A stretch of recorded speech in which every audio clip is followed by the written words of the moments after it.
selama lebih kurang 8 menit. Ibu silakan. Bismillahirrahmanirrahim. Assalamualaikum warahmatullahi wabarakatuh. Selamat siang, salam sejahtera untuk kita semua. Pertama-tama saya ucapkan rasa puji dan syukur pada Tuhan Yang Maha Esa, Allah Subhanahu wa taala, beserta salawat dan salam kepada Nabi Muhammad SAW. Yang terhormat Ketua Sidang pada ujian promosi siang hari ini, Bapak Profesor Dr. Mas Rudi Abdillah. Yang terhormat Sekretaris Sidang dalam ujian promosi ini, Bapak Dr. J.M. Muslimin MA.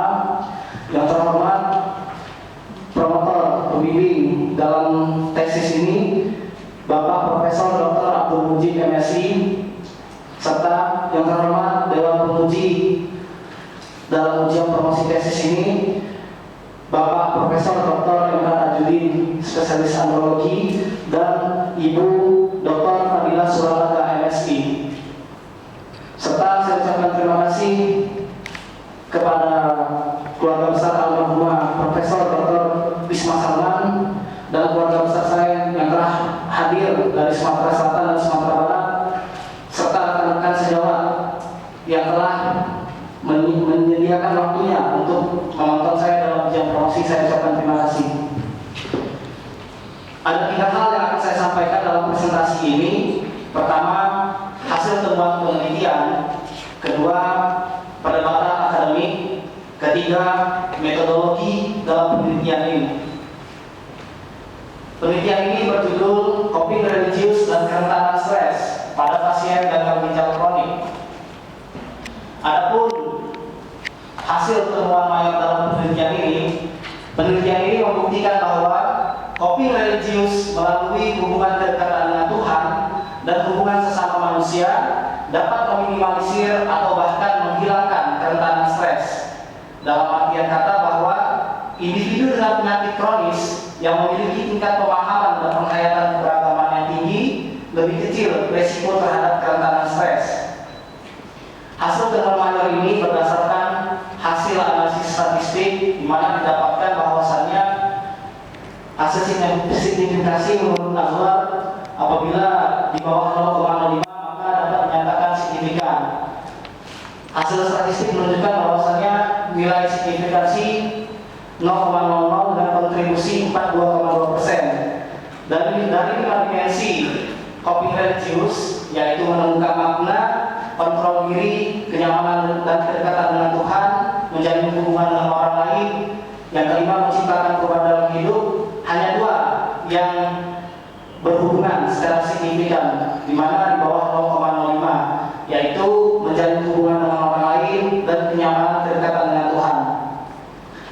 Selain itu, penulis melakukan perbandingan terhadap kategorisasi tingkat kerentanan stres pada pasien gagal ginjal kronik serta tingkat coping religius. Ternyata didapatkan bahwa berdasarkan analisis Montianova, komparasi yang dilakukan semakin tinggi tingkat coping religius, ternyata kerentanan stresnya rendah. Seperti terlihat pada slide, didapatkan coping religius yang rendah cenderung tinggi tingkat kerentanan stresnya, dan sebaliknya coping religius yang tinggi semakin rendah. Lebih lanjut, dalam penelitian ini sudah menemukan bahwasannya membuktikan faktor gender terhadap kerentanan stres tidak ada hubungan yang signifikan. Akan tetapi, jika dilihat dari rata-rata skor kerentanan stres yang didapat, ternyata laki-laki lebih memiliki kecenderungan dengan penyakit kronis lebih cenderung kerentanan stres yang lebih tinggi dibanding dengan jenis kelamin perempuan. Lebih lanjut, dapat dilihat juga dari setiap aspek kerentanan stres, reaksi stres ada 3, yaitu dalam penelitian ini sosial, psikologis, dan fisiologis. Terlihat bahwasannya laki-laki mendominasi dalam setiap aspek kerentanan stres. Cenderung laki-laki lebih rentan terhadap stres daripada perempuan yang memiliki penyakit kronis.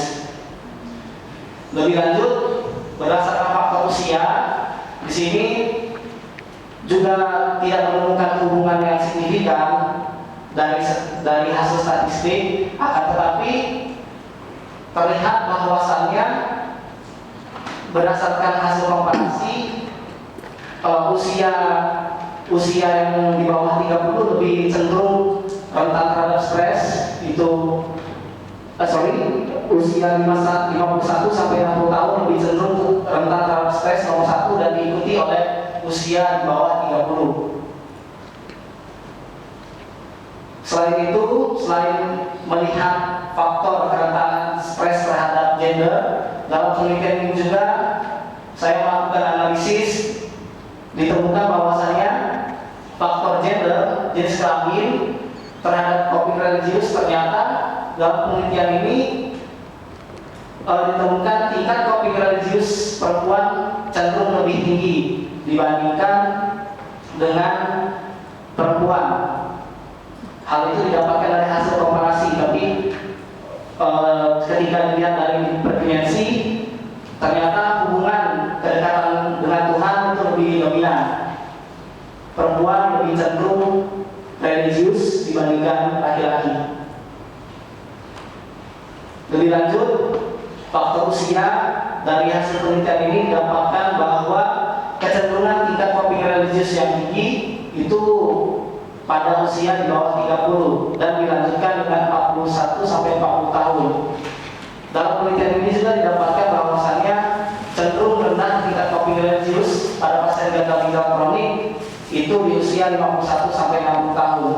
Akan tetapi ketika di usia atas itu justru ada yang meningkat. Lebih lanjut, poin kedua, hasil temuan penelitian ini berbeda dengan beberapa pendapat dan penelitian kontemporer lainnya yang dilakukan oleh beberapa peneliti di bidang psikologi maupun kajian keagamaan, seperti pendapat tokoh besar psikologi konvensional Sigmund Freud yang menyatakan bahwasannya seseorang yang beragama itu dianggap sebagai orang yang infantilis, bersifat infantilis atau kekanak-kanakan. Orang yang beragama itu sama saja dianggap sebagai pengandung neurosis, penyakit jiwa yang rendah. Lebih lanjut, penelitian ini didukung oleh beberapa penelitian yang dilakukan oleh Getz. Saya berbeda dengan beberapa penelitian dengan Getz, Black, dan Strowski menemukan bahwa pasien yang aktif dalam beragama ternyata mengalami delusi agama yang paling parah. Selain itu, penelitian yang dilakukan oleh Ruhl dan Suren menemukan bahwa pengalaman religius cenderung memiliki kesamaan dengan penyakit psikotik. Hal ini juga agama memiliki kemiripan dengan penyakit sindrom otak organik. Lebih lanjut, penelitian ini berbeda dengan penelitian yang dilakukan oleh Clement Page yang menemukan bahwa agama dapat membahayakan kesehatan manusia. Dalam studi yang dilakukannya, apabila agama bertentangan dengan fakta-fakta ilmiah, bersifat fleksibel atau memberikan orang cara menghindari tanggung jawab, hal ini dapat membahayakan kesehatan manusia, bahkan bersifat mematikan agama tersebut. Hasil penelitian ini didukung oleh beberapa pendapat dan hasil temuan penelitian lainnya, seperti pendapat William James, salah satu tokoh besar juga di bidang psikologi, yang menyatakan bahwasannya manusia yang benar-benar religius akan terlindung dari keresahan serta dapat bertahan menghadapi malapetaka yang terjadi. Selain itu, penelitian yang dilakukan oleh beberapa peneliti seperti Kenneth Iperjemen yang menyatakan bahwasannya coping religius merupakan salah satu cara yang dapat mengatasi stres. Hal ini berhubungan dengan situasi yang menekan pada individu. Lebih lanjut, penelitian ini sesuai dengan penelitian yang dilakukan oleh Christian Zimmerman, Markus Witz, Claudia Müller, Jürgen Korber, dan Sebastian Morgan di Jerman yang menunjukkan bahwasannya melalui coping religius dapat mengatasi depresi pada pasien penderita kanker payudara. Lebih lanjut, penelitian ini juga didukung oleh penelitian yang dilakukan oleh Mahmoudi dan Akbar Zahden yang menunjukkan bahwasannya hubungan antara coping religius dengan kesehatan dan gangguan psikologis yang kompleks. Dalam artian bahwasannya keyakinan agama memainkan peran penting dalam pencegahan pengurangan emosi yang bersifat negatif, psikologis disorder. Poin terakhir, poin ketiga yang akan saya sampaikan, Penelitian ini dilakukan di Rumah Sakit Umum Pemerintah Fatmawati Jakarta di unit hemodialisa yang dilakukan dari tanggal 21 Juli sampai 12 Februari 2014 sampai 2015, mulai dari persiapan penelitian, pengambilan data dan pengolahan analisis data. Penelitian ini merupakan jenis penelitian mixed method dengan desain model spatial exploratory design, yaitu dilakukan dengan pendekatan kuantitatif pada tahapan pertama dan dilanjutkan pendekatan kualitatif pada tahapan selanjutnya seperti menurut Caswell. Populasi dalam penelitian ini berjumlah 90 pasien gagal ginjal kronik yang rutin menjalani terapi hemodialisa, tapi karena keterbatasan penduduk saya sendiri dan beberapa pertimbangan lain, maka dilakukan teknik random sampling, di mana seharusnya 72 pasien, tapi ternyata didapatkan 62 pasien. Ada pasien yang meninggal, ada pasien yang belum bersedia dalam pelaksanaan penelitian. Metode pengumpulan data terbagi menjadi dua. Metode pengumpulan data ini dengan metode primer dilakukan dengan skala atau kuesioner. Analisis oksidasi biasa itu dengan skala yang disusun sendiri oleh peneliti berdasarkan konstruk ukurnya dan didukung dengan sumber sekunder seperti wawancara, observasi, dan beberapa hasil temuan penelitian lainnya. Metode analisis data dalam penelitian ini sudah terbagi dua karena merupakan jenis penelitian mixed method. Maka tahapan pertama dilakukan analisis secara kuantitatif, setelah itu didapatkan, maka dilanjutkan dengan analisis kualitatif. Demikianlah presentasi saya buatkan kepada Ketua Sidang. Wabillahi taufiq wal hidayah. Wassalamualaikum warahmatullahi wabarakatuh.